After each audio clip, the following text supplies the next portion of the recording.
Es Claro sin límite. Desde $25 más impuestos mensuales. Habla ilimitadamente y navega con miles de megas. Además, WhatsApp gratis, más Claro Video y Campeonato Nacional de Fútbol.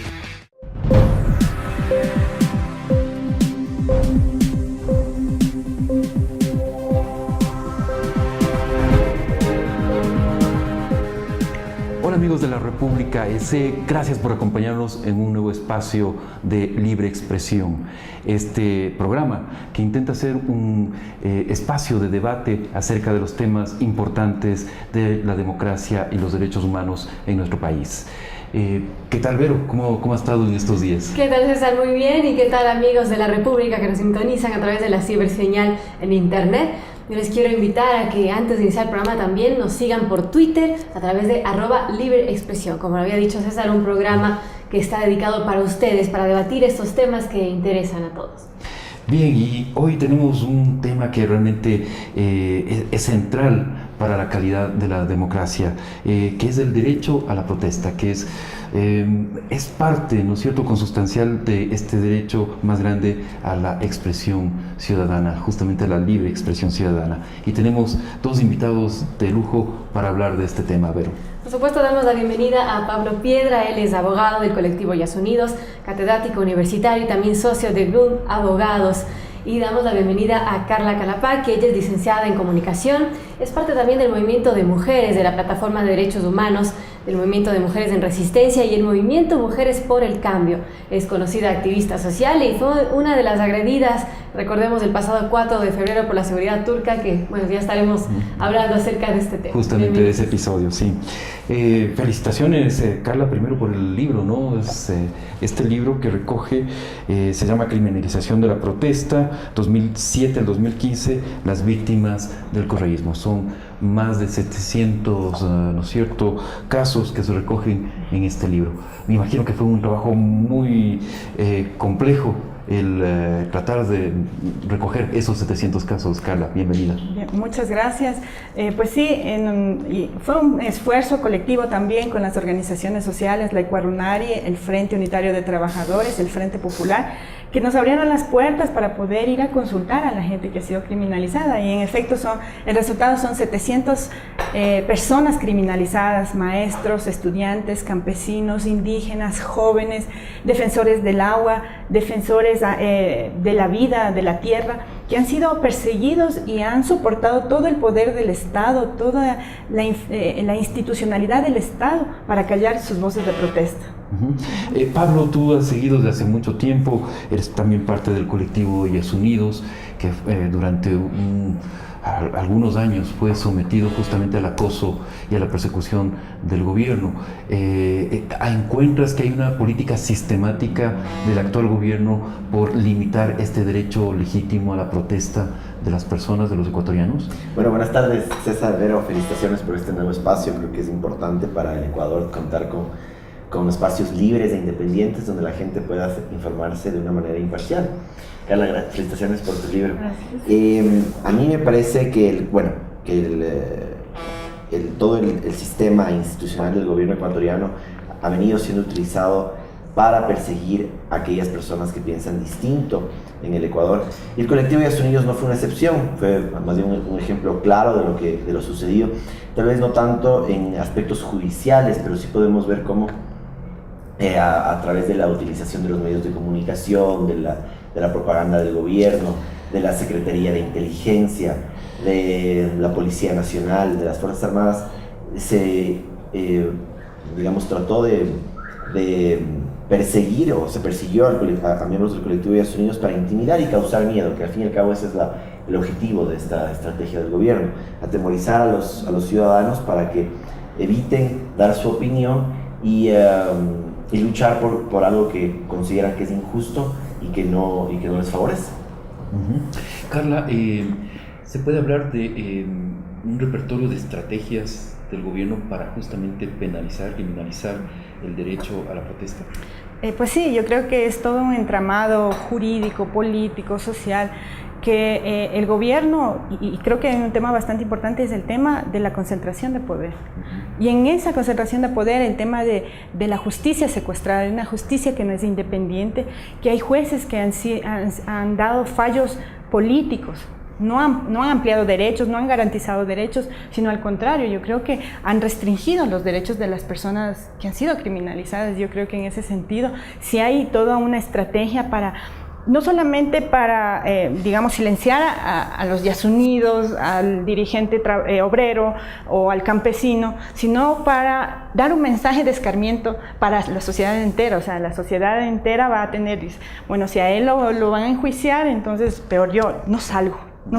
Y el tema es cómo el miedo también se ha ido perdiendo. Yo creo que ha sido un proceso paulatino de ir perdiendo el miedo, de que esta sociedad en los últimos años ha salido masivamente a las calles, perdiendo el miedo ante los hechos de criminalización, que no han sido pocos, como lo vemos, son 700 personas que han soportado, y que de una u otra manera, de esas 700 personas, hay personas con discapacidad, hay personas de la tercera edad, hay mujeres embarazadas que han sido encarceladas y violentadas en sus derechos humanos fundamentales.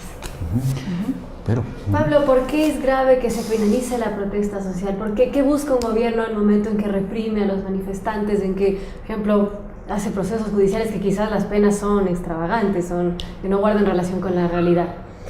A ver, el derecho de participación, el derecho a fiscalizar los actos del poder público, el derecho a la protesta social, el derecho a la resistencia, son derechos humanos, son derechos constitucionales protegidos por nuestra norma suprema, la Constitución ecuatoriana. Norma que fue, digamos, promulgada a partir de 2008 en este proceso político que nació con lo que se conocía como la Revolución Ciudadana, pero que poco a poco fue siendo cambiado, ¿no? Sustituido por las verdaderas intenciones de Rafael Correa de estructurar un poder y un gobierno autoritario, antidemocrático, ¿no? Yo cada vez me estoy convenciendo más de que estamos viviendo una cleptocracia, ¿no es cierto?, donde las instituciones públicas y los funcionarios de gobierno gobiernan para permanecer en el poder y para favorecerse del poder, para beneficiarse del poder, ¿no? Y es grave porque todas aquellas personas que pensamos distinto, que tenemos otra idea de país, no podemos protestarnos, expresarnos. Y es verdad lo que dice Carla, es decir, esta ha sido una estrategia de 9 años del gobierno ecuatoriano para intimidar a los ciudadanos, para decirnos no pueden opinar distinto porque solo yo tengo la razón, ¿no? Y si opinan distinto, pues yo tengo la policía, las Fuerzas Armadas, tengo la inteligencia, tengo, no digo la inteligencia, digamos, cognitiva que todos tenemos, sino la institución, la Secretaría Nacional de Inteligencia, y tengo a la justicia para cerrar las tenazas y aplastarlos a cualquier ciudadano que piense distinto. Entonces eso no es democracia, ¿cierto? Es verdad, hemos vivido bajo un estado del miedo, pero no sé si lo hemos perdido, pero hemos sabido administrarlo de mejor manera, porque creo que la gente tiene miedo. Carla es madre, nosotros nos estaba contando que su hijo probablemente esté protestando ahorita en las calles y tiene miedo, ¿no? Pero sabemos manejar ese miedo, ¿no es cierto? Sabemos reconocer cuáles son las cosas que vale la pena luchar y sabemos enfrentar ese miedo, ¿no?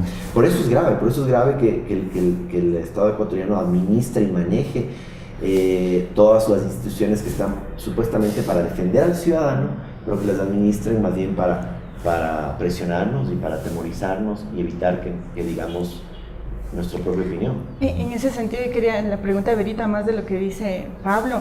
Yo creo que el gobierno utiliza toda esta estrategia de criminalización para también una cosa, mantener su proyecto político represivo, autoritario, que no ha beneficiado en estos 9 años a las grandes mayorías, ¿no? Al contrario, yo creo que hay una ofensiva. Dentro de este proceso de criminalización, el 90% de los casos los inicia el Estado, por ejemplo.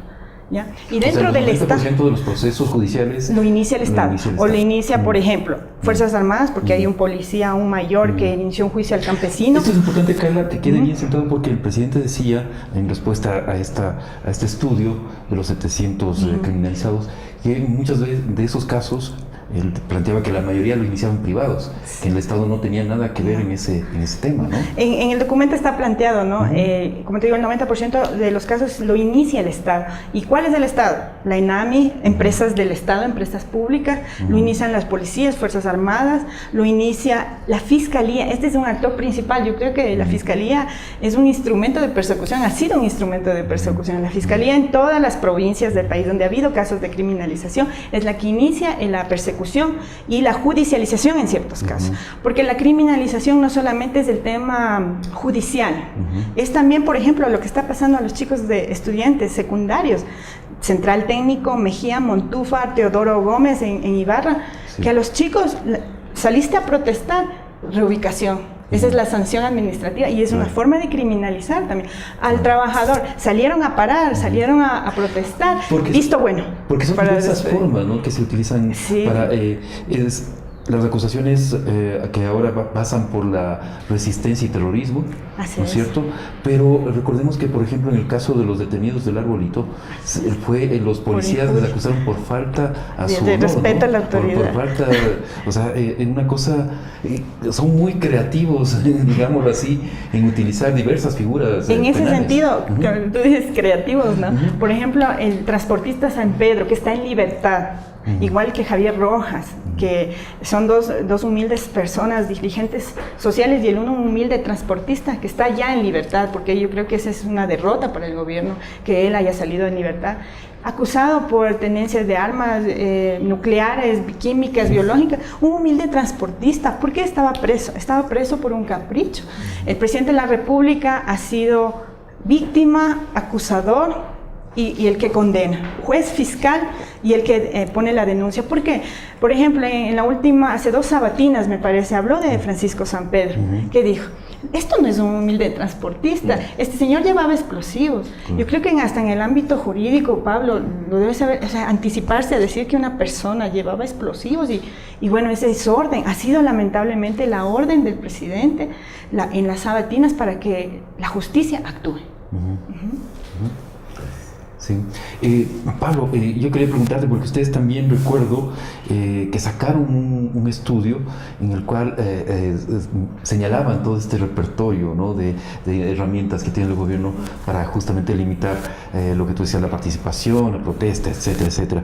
Pero una de las que quizás casi siempre queda subregistrada es justamente la estigmatización, ¿no es cierto?, la utilización de los medios de comunicación estatales, del gigantesco aparato de propaganda que tiene instalado el gobierno para justamente perseguir a quienes se oponen a las políticas del gobierno en uno u otro sentido. Sí. O sea, han sido 700 personas que, como dice Carla, han sido judicializadas de una u otra manera por agentes del Estado, una orden vertical, ¿no es cierto?, del Ejecutivo, pero muchos cientos más que han sido estigmatizadas por el aparato administrativo, por la prensa, por el presidente de la sabatina. El colectivo Yas Unidos, otra vez con otros colectivos de organizaciones sociales, lanzó hace algunos meses este estudio psicosocial, ¿no es cierto?, sobre cómo se han utilizado las herramientas del Estado para presionar y estigmatizar a los ciudadanos.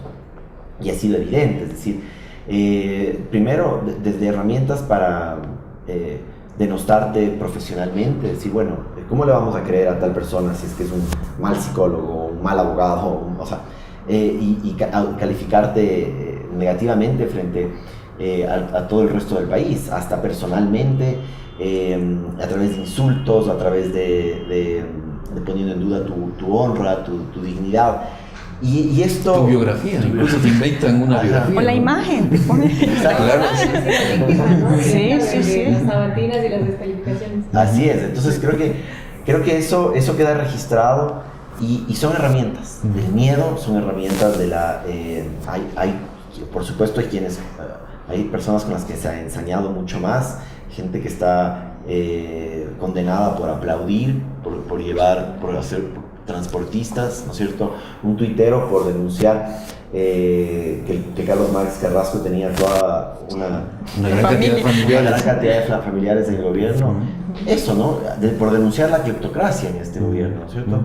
Entonces, yo creo que o sea, no podemos perder de vista, y quizás en algún momento haya como hacer también una comisión de la verdad para resarcir a todas aquellas personas que hemos sido denostados, a todos aquellos ciudadanos que han sido denostados, utilizando recursos públicos para insultar a los ciudadanos ecuatorianos a través de sabatinas, cadenas, propaganda, etc. Ahora, digamos, no podemos olvidarnos de lo que pasó, que en algún momento muchos quisieron justificar por la magnitud, por quiénes eran las víctimas, en ese caso, que fue el tema del diario El Universo. Claro, eran personas con recursos económicos y mucha gente decía, bueno, se lo buscaron, ¿no es cierto? Pero ahí fue, o sea, el presidente era el actor, ¿no es cierto?, pidiendo dinero a sus jueces que los había cambiado hace poco y utilizaban todo el aparato de la justicia, de la propaganda, de la prensa para hacerse él de la razón. Entonces, y eso ha sido reproducido en múltiples ocasiones, en pequeño y en grande, ¿no es cierto? Bien, vamos a una breve pausa en este momento y retornamos con más Libre Expresión. larepublica.es, un paso adelante en información. Entérese de lo último de noticias nacionales e internacionales, además de los deportes y todo sobre nuestros programas en línea. www.larepublica.es. No importa dónde se encuentre, estamos a un solo clic de distancia. Síganos también en nuestras redes sociales, Twitter, Facebook e Instagram. larepublica.es, la mejor opción para estar informado en línea.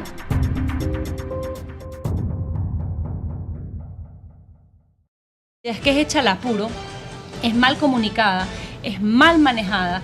Lo que produce es un rechazo de la gente, un rechazo al gobierno y unas pocas ganas de colaborar cuando lo que más se necesita en este momento es la unidad. Nos hemos visto, de alguna manera, enfrentados a una posición del gobierno, ¿no?, que ha optado una vez más por el camino fácil, es decir, meterle la mano en el bolsillo a los ecuatorianos. No tienen ningún recurso de política pública independiente de la subida de impuestos. Hay bonanza, hay subidas de impuestos, baja el precio del petróleo, hay una subida de impuestos, hay una crisis fiscal, hay subida de impuestos, lo mismo con un terremoto.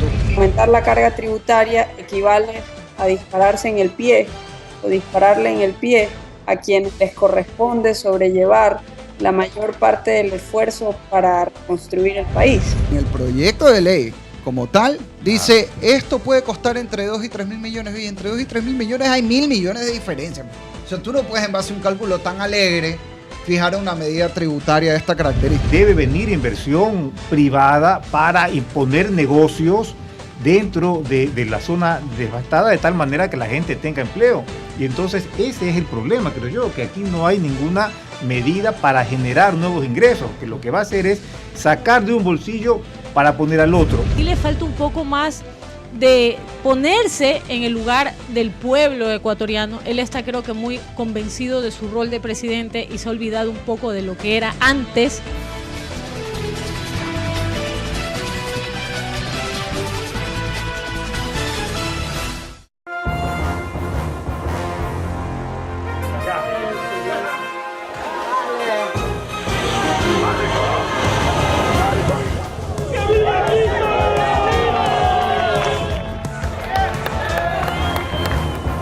Establecer una contribución de 2 puntos adicionales sobre el IVA.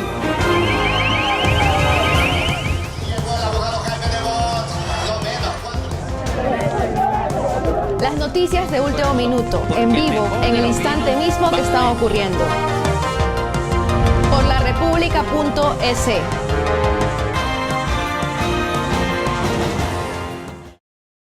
Amigos, estamos de regreso en este diálogo con Libre Expresión. Yo les quiero reiterar que todos sus comentarios los pueden hacer a través de redes sociales, en Twitter, @LibreExpresión. Y hoy estamos hablando acerca de la criminalización de la protesta social, cómo afecta a la sociedad.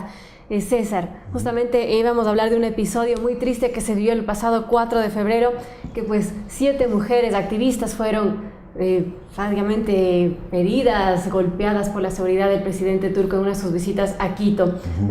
Sí. Vamos a justamente las víctimas. Sí, exactamente, Vero. Todos vimos las imágenes, eran realmente terribles, pero Carla, me imagino que vivirlo es realmente otra cosa, ¿no? Así es. Fuimos 7 mujeres agredidas por la seguridad turca. una seguridad extranjera, y nosotros, ejerciendo nuestro derecho a la libertad de expresión, fuimos en territorio ecuatoriano a vista y paciencia de la policía. ¿Ustedes exhibían unos carteles que decían Erdogan? No exhibimos nada, solo levantamos las manos y dijimos, fuera Erdogan, fuera asesino. Algunas lo dijimos, pero no hubo tiempo porque la seguridad nos acalló brutalmente. Nos golpearon en las partes íntimas, en los senos, en la vagina, en la espalda. Nos dieron muchos golpes y nos sacaron a rastros de ahí. Como digo, a vista y paciencia de la Policía Nacional y del Ejército también. Yo creo que a veces ellos también se asustaron un poco. Hubo gente que afuera también fue agredida, yo creo que eso también hay que reconocer, gente afuera agredida brutalmente. Hubo una posición, creo, tibia ante la violación de nuestra soberanía, porque evidentemente una seguridad extranjera actuó en territorio nacional. Una respuesta tibia, pero realmente esos pronunciamientos del canciller, claro, incluso esa condena de la presidenta de la Asamblea se refería exclusivamente a su asambleísta, ¿no? Evidentemente, pero como digo, nosotros no esperábamos nada del presidente de la República. Sabemos cómo ha actuado con las mujeres, sobre todo con las mujeres que somos insumisas, nos he dicho malcriadas, que somos unas tipas, y eso refleja el discurso machista, misógino, de odio a las mujeres y de desprecio, porque no fue capaz de defender a sus ciudadanas, ¿no? Al contrario, yo creo que está pidiéndole perdón al presidente por el mal momento. Los empresarios turcos han anunciado que nos van a enjuiciar. Aquí estamos, hemos dicho, nosotros no vamos a huir ni vamos a escapar, están nuestras caras visibles. Pero yo creo que el presidente y el canciller han sido una alfombra turca ante la violación a la soberanía. El mensaje que da el presidente de la República es grave. Aunque pegue, aunque mate, Erdogan se supone que eso es lo que hemos sufrido, una agresión, una violencia machista. ¿Ustedes van a presentar la denuncia a la Fiscalía o ya definitivamente para qué diablos? Rechazamos nosotros la justicia. Y inclusive el tema del sistema de salud, no nos atendieron, fue una peripecia que nosotros sufrimos en ese momento, y dijimos vamos a rechazar la justicia y vamos a organismos internacionales. Nosotros ya presentamos una carta a la ONU, a ONU Mujeres, para que nos den ya una cita con sus representantes en el Ecuador. Tenemos preparado un documento ante la CID que son medidas urgentes, que esperamos que nos auspicie una organización de derechos humanos para poder avanzar en conjunto, porque nos sentimos en indefensión en el país. Sentimos que no ha habido acciones del Estado para proteger la integridad y sobre todo las amenazas de esta gente, que yo creo que al final Correa y Erdogan se parecen. Yo escribía un artículo y decía, el uno se cree rey y el otro sultán. Entonces, evidentemente, en el tema de las mujeres, por ejemplo, coinciden. Claro, que finalmente el gobernante de Turquía, Erdogan, es un fundamentalista, le dicen moderado, pero tiene unas posiciones justamente frente a los derechos de las mujeres muy firmes, ¿no? Justamente, Pablo, te quería plantear este tema y después retornemos, por favor, hágame acuerdo, porque es bien importante, al discurso del presidente Correa, ¿no? Pero quería plantearte este tema de que finalmente los gobiernos autoritarios terminan pareciéndose. Erdogan es un mandatario más hacia la derecha, Correa dice que es de izquierda y progresista, lo dice, ¿no? Pero tenemos dudas, pero al final es como que los gobiernos autoritarios de cualquier signo terminan utilizando las mismas o teniendo los mismos comportamientos, Pablo. Sí, o sea, ya lo decía Bobbio en su libro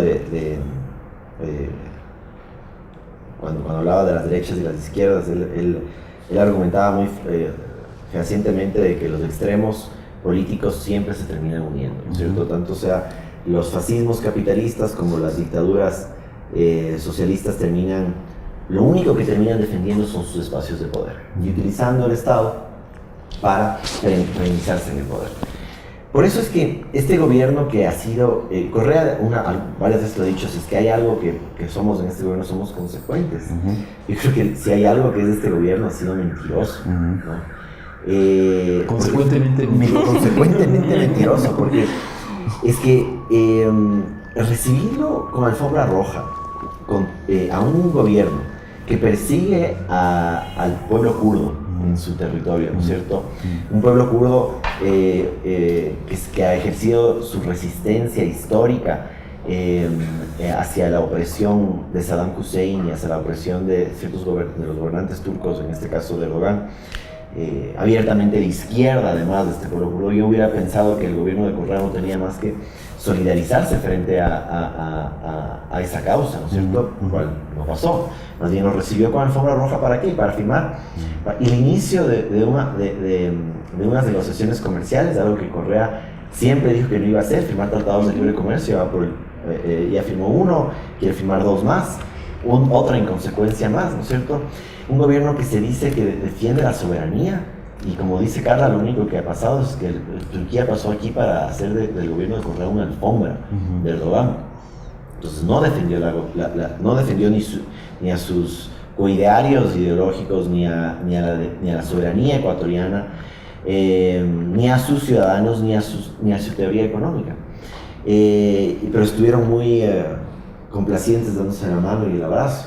Y el canciller de la República, que no le ha faltado la oportunidad para mostrarle al mundo que es muy revolucionario y mandarla sacando a la embajadora de Estados Unidos, no hizo más que defender la posición de la seguridad turca aquí cuando vino a golpear a ciudadanas ecuatorianas que no hicieron más que demostrar la rebeldía de las que son tan conocidas, la mujer quiteña y la mujer ecuatoriana. Bueno, y justamente llama la atención, ¿no? La actitud del discurso del presidente de llamar a las malcriadas, a las activistas, el discurso del canciller que, bueno, rechazó tibiamente las agresiones, pero dijo, más me preocupan los acuerdos comerciales a los que podían haberse afectado si es que pasaban estas cosas. Y justamente era eso lo que quería retomar del discurso del presidente y en realidad de varios funcionarios del Estado, como bien señala Vero, la razón de Estado sobre los ciudadanos, ¿no es cierto? Y además el presidente señala que los ciudadanos debemos asumir como propias las razones de Estado. Eso está muy cerca del fascismo, ¿no? O sea, la razón de Estado por sobre los derechos humanos de los ciudadanos, en este caso el derecho a protestar. Así es. Yo creo que es su proyecto político por encima de los derechos humanos. Él siempre dice que está el ser humano por encima del capital y lo ha demostrado. Está el capital por encima de los seres humanos y por encima de los derechos humanos. Las violaciones han sido permanentes. La entrega al país en pedazos, yo creo que eso también es un tema. Turquía tiene 50 años de concesión en Puerto Bolívar, 750 millones. Yo no soy economista, pero digo, en 3 años recupera los 750 millones porque es un tema fundamental el Puerto Bolívar, donde van a salir todos los minerales que van a sacar los chinos de la Amazonía. Entonces va a haber mucho dinero ahí, van a ser 45 años de concesión, con empresas que definitivamente, inclusive los periodistas turcos han denunciado que una de las empresas que posiblemente sería la que tiene la concesión de Puerto Bolívar, tiene acusaciones de violar derechos laborales en Noruega, en un puerto igualmente. Entonces digo, ¿cuáles van a ser las afectaciones de ese acuerdo comercial por encima de los derechos humanos, de los derechos laborales de nuestro país? No hay transparencia en este gobierno, no sabemos en qué condiciones se están negociando esos acuerdos comerciales. Claro, porque una cosa así, y bueno, quizás no estamos saliendo del tema, que son los derechos, sí, pero vale la pena mencionar lo que tú señalas. Un acuerdo de esa naturaleza, concesionar un puerto por 750 millones, requeriría un proceso de licitación, de un concurso, ¿no es cierto? Pero no un proceso a dedo, Pablo. Este Estado de justicia y de derechos que supuestamente inauguró la Constitución de Montecristi no ha sido más que la inauguración de un Estado de la arbitrariedad y del reglamento. Tú lo has señalado en algunas ocasiones. La ley, por ejemplo, la ley de comunicación señala que no puede haber dueños extranjeros, pero hicieron un reglamento para permitirle a un mexicano ser el mayor controlador de medios aquí en el país. La Constitución manda a que los ciudadanos ecuatorianos puedan fiscalizar los actos del poder público y que los actos del poder público tienen que ser transparentes. Sin embargo, la transparencia no se da cuando la ley de contratación pública, por ejemplo, permite al Estado contratar a dedo obras millonarias. Imagínense lo que es tener que un ministro, que en su momento fue Glass, tenga en su poder la posibilidad de contratar contratos por miles de millones de dólares a dedo, que solo recaiga en él. Por Dios, los sistemas de contratación pública más transparentes, más honestos en el mundo son aquellos cuyo poder no recae en una sola persona como lo es acá. Entonces, el gobierno lo único que ha hecho es utilizar esta mayoría parlamentaria que tiene, toda la institucionalidad pública para legitimar el abuso de sus facultades legislativas, de sus facultades reglamentarias, para utilizar el poder como le viene en gana, ¿no? Entonces no podemos hablar de transparencia, no podemos hablar de que en el país existen instituciones que protegen y defienden al ciudadano. Estamos cada vez más en acefalía y lo único que ayuda a romper esa tenaza que cada vez se venía ajustando más es la crisis económica que vivimos en la actualidad, que ha hecho que el 70% de los ecuatorianos digan que si es que tienen la oportunidad de salir del país, se van a ir. Eso a mí me suena a un estado fallido más que cualquier otra cosa. Un estado donde la mayoría de gente ya no le cree al presidente y donde lo señala a él como el principal culpable de la crisis económica aquí en el país.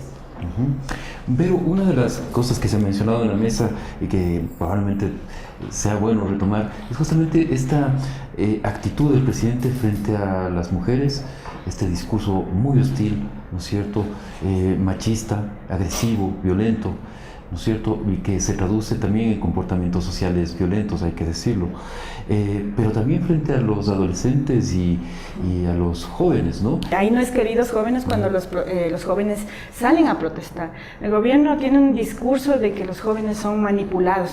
Yo creo que ese es un menosprecio para la juventud.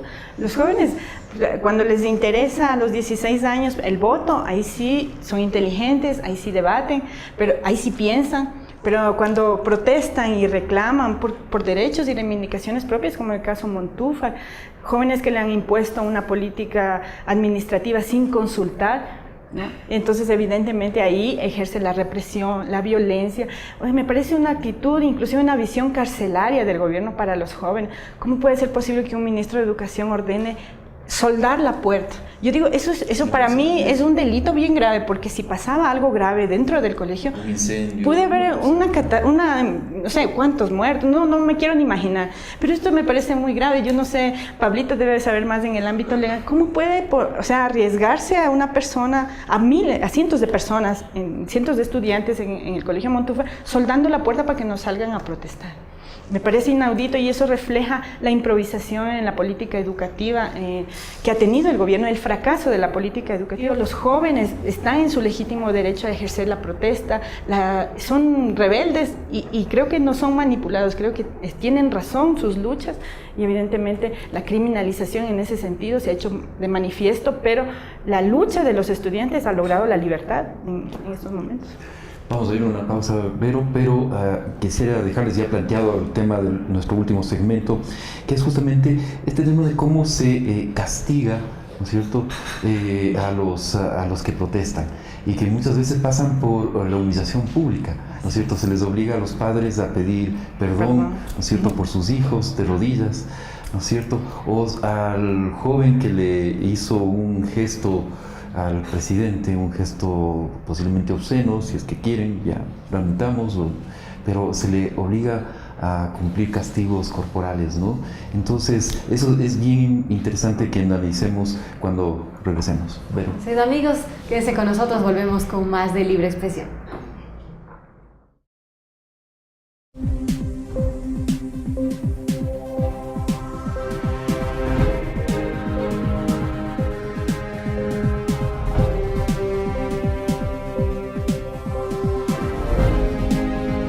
A mi papá los últimos días le ha dado por la cocina internacional. Todo estaría bien, pero creemos que ya está exagerando un poco. La semana pasada fue comida española. Y esta semana tocó mexicana.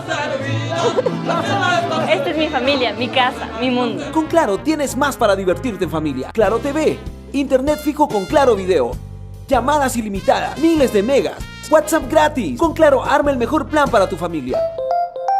Es que es hecha al apuro, es mal comunicada, es mal manejada.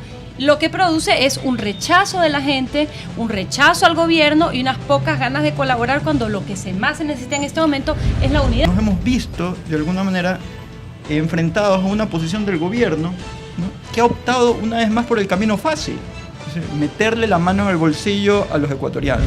no tienen ningún recurso de política pública independiente de la subida de impuestos. Hay bonanza y subidas de impuestos, baja el precio del petróleo, hay una subida de impuestos, hay una crisis fiscal, hay subida de impuestos, lo mismo con un terremoto.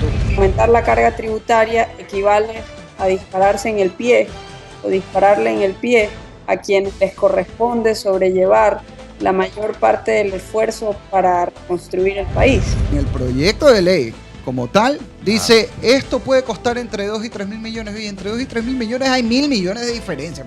O sea, tú no puedes en base a un cálculo tan alegre fijar una medida tributaria de esta característica. Debe venir inversión privada para imponer negocios dentro de la zona devastada de tal manera que la gente tenga empleo. Y entonces ese es el problema, creo yo, que aquí no hay ninguna medida para generar nuevos ingresos, que lo que va a hacer es sacar de un bolsillo para poner al otro. Y le falta un poco más de ponerse en el lugar del pueblo ecuatoriano. Él está, creo que, muy convencido de su rol de presidente y se ha olvidado un poco de lo que era antes.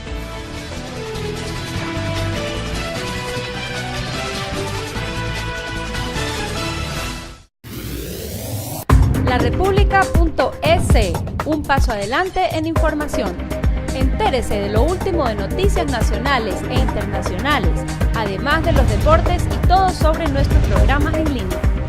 www.larepublica.es. No importa dónde se encuentre, estamos a un solo clic de distancia. Síganos también en nuestras redes sociales, Twitter, Facebook e Instagram. LaRepública.es, la mejor opción para estar informado en línea.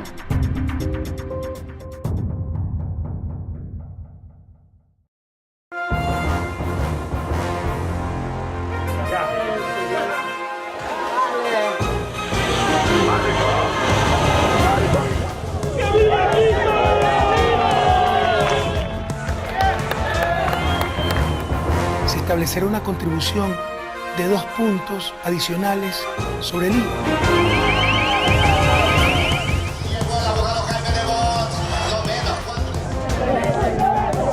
Las noticias de último minuto, en vivo, en el instante mismo que están ocurriendo.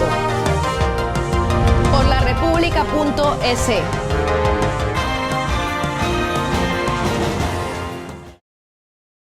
Estamos de regreso en este programa de libre expresión dedicado a examinar las condiciones en las cuales se desarrolla el derecho a la protesta en el Ecuador del 2016. Vero, nos habíamos quedado en que íbamos a retomar un tema en este último segmento. Así es, justamente en este diálogo acerca de la criminalización de la protesta. O sea, ¿qué pasa con los castigos que se imponen en estos casos? ¿Son desproporcionados? ¿Qué es lo que está pasando con esto? A ver, hay que primero ubicarnos, ¿no es cierto? Las protestas en este país no son violentas. Nosotros aquí no tenemos guerrilla, no tenemos terrorismo, no tenemos a gente que sale a la calle armada a agredir a otras personas. Es más, los ecuatorianos hemos dado una y otra vez muestras de que sabemos manifestarnos en paz. Ahora, ¿qué pasa si es que un grupo de ciudadanos salen a protestar en paz y en vez de encontrarse con una reacción democrática del gobierno, decir, bueno, revisemos lo que está pasando? La respuesta es mandar un piquete de policías entrenados con unos carros nuevísimos que han comprado, que arremetan a toda velocidad contra los estudiantes y contra los ciudadanos ecuatorianos, provocando, ¿no es cierto?, con caballos, bombas lacrimógenas y todo. Esa acción, que no es para nada ese uso progresivo de la fuerza que se llena la boca hablando algunos funcionarios de este gobierno y que no se ha visto nunca aquí, ¿no es cierto? Alguna vez lo escuchaba al general Paco Moncayo hablar de qué es el uso progresivo de la fuerza, ¿no? Y explicaba y la consecuencia que nosotros vemos ahora en las calles de los caballos arremetiendo, de las motocicletas arremetiendo contra la gente, es ya en etapas ya extremas, ¿no es cierto? O de policías fascistas que han sido entrenadas en ese sentido por gobiernos autoritarios. Entonces no hay un uso progresivo de la fuerza, hay el uso de la fuerza para enfrentar la protesta legítima, amparada bajo la constitución de un grupo de ciudadanos ecuatorianos, en este caso los estudiantes del Montúfar, que lastimosamente reaccionan mal, ¿no es cierto? No podemos justificar tampoco que que les lancemos piedras a la cabeza a los policías, ¿no es cierto? Por más que no sean de nuestra simpatía, lo que están haciendo esas personas, no podemos justificar la violencia, ¿no es cierto? Pero, ¿por qué se causa la violencia? Es el problema. Entonces, como no funciona el piquete de policías, ¿qué es lo que sucede? En vez de que vaya el ministro de Educación a hablar, va el ministro de Educación a soldar la puerta junto al ministro de Gobierno, que no tiene por qué estar allá, por poco y no, con traje de Robocop también a enfrentarse con los manifestantes. O sea, ¿en qué clase de país estamos? ¿Qué clase de gobierno tenemos? Y luego la respuesta es que los policías van y agarran a diestra y siniestra a personas que pasan por la calle, a estudiantes que pudieron haber hecho o no pudieron haber hecho esos actos de violencia, y llevarlos ante las autoridades de justicia. A 4 estudiantes prácticamente los detuvieron arbitrariamente, ilegalmente, ¿no es cierto? Menores de edad, a otros chicos los detuvieron. Pero ya, ojo que incluso el ministro dice ya que no han estado detenidos, sino ¿cómo era la palabra que utilizan ahora? Aislados. Bueno, ya sabemos que este gobierno poco respeto tiene hacia los aislados en este país, ¿no? Entonces, tú lo sabes. Pueblos enteros, pueblos enteros aislados nos quiere destruir, entonces tampoco nos confiemos mucho de eso, pero o sea, eso lo dicen porque ya saben que están de salida y que tienen que cuidar sus actos. Lo que hicieron fue una manifiesta violación a la ley, detuviendo contra la voluntad a ciudadanos ecuatorianos menores de edad bajo ninguna justificación. Entonces, lo que el gobierno ha hecho es un uso ilegítimo, ilegal, que puede traer consecuencias contra los funcionarios que actuaron de esa manera, y que no respeta los derechos de los ciudadanos. Entonces después los llevan ante una justicia que ellos manejan para tratar de sancionarlos. Y claro, reprimirlos a estos chicos que pudieron haber actuado mal, pero mandando un mensaje más allá, mensaje al resto de estudiantes de colegios públicos y privados, al resto de ciudadanos ecuatorianos. Si ustedes protestan, les vamos a romper la cabeza y les vamos a meter presos. Bueno, y no solo con estudiantes, ¿no? También vemos casos de líderes indígenas, líderes de organizaciones que también han sido procesados. Esa es la respuesta del gobierno. La respuesta del gobierno no es dialogar, porque dicen, ustedes están protestando con algo que yo tengo la razón. Y como yo tengo la razón, su derecho de la protesta es ilegítimo. Entonces van a Saraguro y invaden el pueblo de Saraguro, ¿no es cierto? Sacan a toda la población, violando territorio ancestral, de la manera más violenta y autoritaria que se ha visto, que yo nunca he visto en la vida, o sea, en mi vida política aquí en el gobierno, desde que tengo uso de conciencia. Aquí en las calles igual, cuando arremeten contra las personas en las plazas públicas con caballos y con policías, y con lo que pasaron a las mujeres que ejercen su legítimo derecho a la protesta. Una guardia extranjera las agrede y la policía, bien gracias. O sea, el uso de las Fuerzas Armadas, de las Fuerzas de Seguridad en este país está para defender los intereses del gobierno, para causar miedo, para digamos, estigmatizar y para reprimir a los ciudadanos ecuatorianos, y no para protegernos y proteger nuestros derechos, que son los de la libre protesta y de la libre expresión. Carla, justamente en este tema de los castigos, ¿no? Sabemos que hay castigos que se escapan de lo estrictamente jurídico y se convierten en castigos humillantes, ¿no? Se les obliga a los padres de familia a pedir perdón, ¿no es cierto? Y a pedir perdón además al presidente, porque es una ofensa al presidente. O incluso a las legisladoras del mismo partido de gobierno se les obliga al silencio, ¿no es cierto? Como la antigua Inquisición. O a un niño que le hace un gesto al presidente, pues él se baja a reclamarlo, a confrontarlo, y después se lo obliga a un castigo de hacer trabajos comunitarios. ¿Has detectado más de esos casos? ¿Es una constante este deseo de, además, humillar a quien osa protestar frente al poder? Así es, yo creo que en el caso, por ejemplo, de los padres de familia del Central Técnico, hasta exhibían su credencial de Alianza País. O sea, y le piden perdón no solamente porque es el presidente de la República, yo creo porque saben quién maneja la justicia en el país. Yo creo que ahí se han dado casos, el tema de agresiones brutales, físicas, y también lo que tú dices, el chantaje. La presión que sufrió, por ejemplo, Luis Calderón, el chico que le hizo la yuca al presidente. El mismo caso de Jaime Guevara, ¿no? También linchado mediáticamente, ¿no? Yo creo que esa ha sido la práctica general que ha tenido el presidente en estos procesos de criminalización de la protesta en el Ecuador. Hay más casos, considero inclusive humillantes, ¿no? Y de amenazas que no se ven, porque mucha de la gente que ha sido criminalizada ha sido amenazada por teléfono, con flores. Sí, recordemos el caso de Crudo Ecuador, gente que ha sido amenazada para que calle su voz por hacer un meme, por criticar con humor al poder. Yo creo que eso es bastante grave. El ejercicio de nuestros derechos en el Ecuador es un deporte de alto riesgo, creo yo, porque se paga con cárcel, se paga con persecución, se paga con amenazas. Y esa ha sido la práctica. La prepotencia, el autoritarismo es un mal o es un virus que ha contaminado a todos los funcionarios públicos. Lo que pasó con el ministro de Educación, yo creo que la sugerencia al ministro de Educación es que vea el video del presidente del Colegio Montúfar, el presidente del Consejo Estudiantil, en el que él le dice: señor ministro, queremos paz, nosotros no somos violentos, nosotros queremos que nos expliquen por qué toman esas medidas administrativas y no nos toman en cuenta a un actor fundamental en la educación, que son los estudiantes, chantajeados también, ¿no? Yo creo que el chantaje ha sido otro instrumento de persecución, porque no solamente, yo he conocido algunos casos de gente que ha sido revisada toda su vida para ver qué pueden obtener para perseguir. Bien, estamos en los 5 minutos finales del programa, Vero, y creo que es momento de ir a las conclusiones, ¿no? Así es, yo quisiera plantearles una pregunta muy general ante todo lo que hemos dicho, ¿no? Ante el miedo, ese temor de tener procesos penales desproporcionados, ante el miedo de ser callados.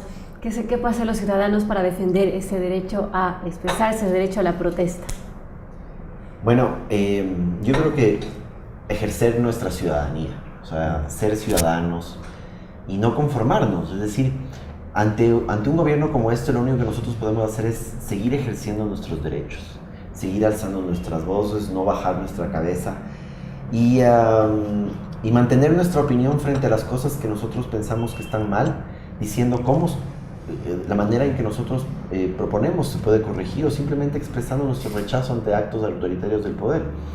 No podemos caer en ese miedo, porque corremos el riesgo de perderlo todo, de dejar en manos de un grupo de amigos el ejercicio del poder para su propio beneficio y perdiendo para siempre nuestra libertad, perdiendo para siempre nuestra posibilidad de ejercer nuestros derechos, y para eso entonces no seamos ciudadanos. O sea, para eso no podemos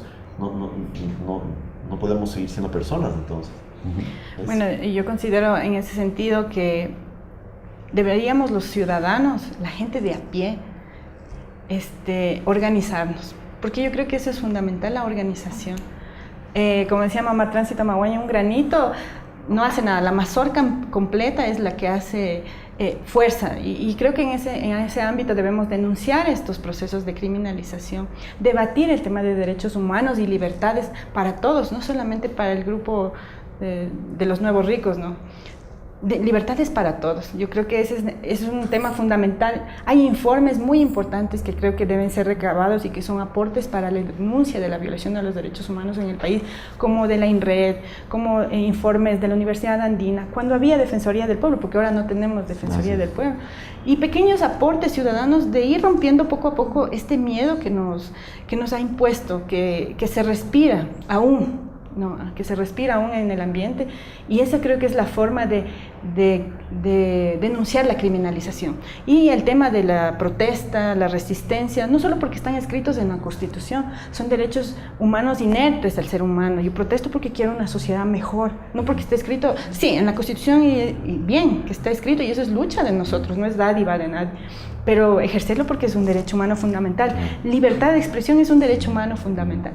Porque tengo el derecho de pensar distinto, eso, ¿no? el derecho a pensar distinto. Por último, puedo procesar porque quiero, simplemente, sí. O sea, eso es, como tú dices, un derecho fundamental. Y eso es grave para la democracia. Valga la pena expresar, ahorita que dice Carla, la solidaridad y el apoyo hacia los miembros de la Comisión Anticorrupción que están haciendo un excelente trabajo, entregando a los ciudadanos tan buenas herramientas de cómo del uso arbitrario y nefasto de los usos públicos aquí en Ecuador, y que están siendo perseguidos. Gente mucho mayor a nosotros, que no tiene nada que ganar, que que ya lo ha hecho todo en esta vida y que sin embargo sigue peleando por nosotros, ¿no? Entonces creo que debemos apoyar esas iniciativas. Criminalizados también, o sea, denuncian la corrupción criminalizadas, por ejemplo. Sí, esas iniciativas de participación ciudadana son fundamentales, realmente, y nos unimos a lo que tú dices, Pablo, de reconocer ese trabajo de gente muy valiosa, gente que lo ha dado todo y sigue trabajando por el país. Bueno, y que ha demostrado que no tiene miedo, sobre todo. Así es. Bien, muchísimas gracias, Pablo, Carla, por este interesantísimo diálogo, estas reflexiones con las cuales dejamos a nuestros televidentes. Carla, ¿dónde podemos conseguir el libro si alguien quiere este texto vital, Criminalización de la protesta? Bueno, muchas gracias. El texto lo pueden encontrar en la librería de autores ecuatorianos, que queda en la Estrada y 10 de agosto frente al Benalcázar 1000, o en la librería Biblioteca del Consejo Provincial en Guayaquil, en la Casa Obrera, en Guaranda y Tungurahua. Hay a centrales de trabajadores que también lo están vendiendo. Es un poco difícil porque es una minga. Yo creo que esta es una minga para poder un poco denunciar estos hechos. Un poco difícil, pero ahí está. ¿Vale la pena la cuña comercial? No cobramos nada por eso. Pero es importantísimo que ustedes también sepan dónde pueden conseguir este texto. Es sin duda un material muy interesante. Bueno, gracias a las personas que nos visitaron acá en este espacio y gracias a ustedes, amigos, en esta segunda edición de Libre Expresión, César. Bien, y les invitamos a nuestro próximo programa, que será la semana siguiente. Un fuerte abrazo a cada uno de ustedes y les dejamos con el resto de la programación de la República S.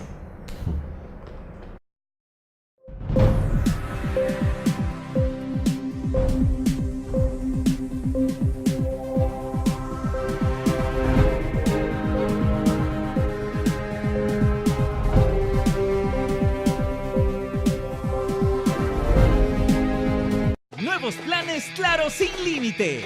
Desde $25 más impuestos mensuales. Habla ilimitadamente y navega con miles de megas. Además, WhatsApp gratis, más Claro Video y Campeonato Nacional de Fútbol. Medida es que es hecha al apuro, es mal comunicada, es mal manejada. Lo que produce es un rechazo de la gente, un rechazo al gobierno y unas pocas ganas de colaborar cuando lo que más se necesita en este momento es la unidad. Nos hemos visto, de alguna manera, enfrentados a una posición del gobierno, ¿no?, que ha optado una vez más por el camino fácil, es decir, meterle la mano en el bolsillo a los ecuatorianos. No tienen ningún recurso de política pública independiente de la subida de impuestos. Hay bonanza, hay subidas de impuestos, baja el precio del petróleo, hay una subida de impuestos, hay una crisis fiscal, hay subida de impuestos, lo mismo con un terremoto. Aumentar la carga tributaria equivale a dispararse en el pie o dispararle en el pie a quienes les corresponde sobrellevar la mayor parte del esfuerzo para reconstruir el país. En el proyecto de ley como tal dice esto puede costar entre 2 y 3 mil millones, y entre 2 y 3 mil millones hay 1.000 millones de diferencia. O sea, tú no puedes, en base a un cálculo tan alegre, fijar una medida tributaria de esta característica. Debe venir inversión privada para imponer negocios dentro de la zona devastada, de tal manera que la gente tenga empleo.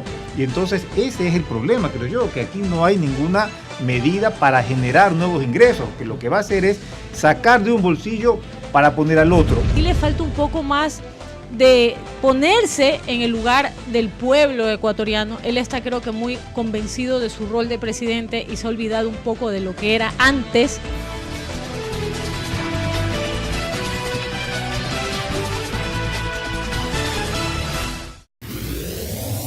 larepublica.es, un paso adelante en información. Entérese de lo último de noticias nacionales e internacionales, además de los deportes y todo sobre nuestros programas en línea. www.larepublica.es. No importa dónde se encuentre, estamos a un solo clic de distancia. Síganos también en nuestras redes sociales, Twitter, Facebook e Instagram. larepublica.es, la mejor opción para estar informado en línea.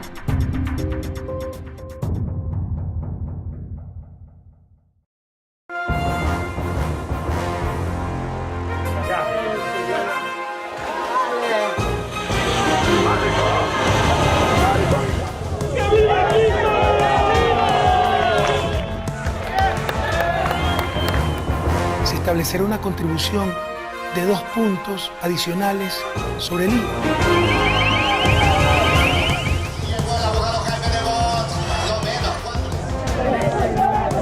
Las noticias de último minuto, en vivo, en el instante mismo que están ocurriendo. Por laRepública.es. Ecuador es un país pequeño que se encuentra en la mitad del mundo, exactamente cruzando la línea ecuatorial, que como todos los países tiene discordancias políticas, que si antes estábamos mejor, que hoy estamos mejor que antes, que estaríamos mejor con otro presidente, que este presidente es excelente, y lamentablemente al igual que todo el mundo, sufrimos desastres naturales, que tiene diferencias ideológicas y culturales. Conozco ciertas situaciones en las cuales el país se une, deja todas sus diferencias de lado y se pone la camiseta, y no me refiero a solo cuando juega la selección. Me refiero a los peores momentos, a que si un ecuatoriano se cae, enseguida estarán 2 para ayudar, a que si al vecino se le cae la casa, el barrio se reúne y en 2 días le construyen otra. Estoy hablando de que si en 1949 un terremoto de 10 grados destruye Pelileo, Guano y Ambato, está ahí para reconstruirlo. Me refiero a que si en 2016 un terremoto de 7.8 grados azota la mayor parte de la costa de nuestro país, ahí está Ecuador para levantarlo, porque los ecuatorianos no estamos solo cuando juega la selección o cuando tenemos que protestar. Los ecuatorianos estamos ahí para apoyarnos en los momentos más difíciles. Cuando nos tenemos que unir, ahí estamos. Porque como dijo Residente, si mi país se derrumba, yo lo reconstruyo. Y sí, este es mi país, porque nací en Ecuador. Tal vez seamos el país más chiquito, con el volcán más alto, con la selva más biodiversa, con las islas más hermosas y sobre todo, con el corazón más grande. Somos un país pequeño, tal vez. Sí, pero lo que sobra aquí es fuerza, esperanza y hermandad. Porque yo nací acá donde todos te saludan con un buenos días, buenas tardes o buenas noches. Nací acá donde te dan la yapa y la probana, donde todos son vecino, así no vivan en tu barrio, o son ñaño, así no sean tu hermano. Por todo esto y mucho más, si Dios me da la oportunidad de elegir dónde nacer, te elegiría 1000 veces mi Ecuador. Porque estoy orgulloso de todo lo que es mi país. Y a la final, doy gracias por haber nacido aquí, porque yo nací en este país. Este país que va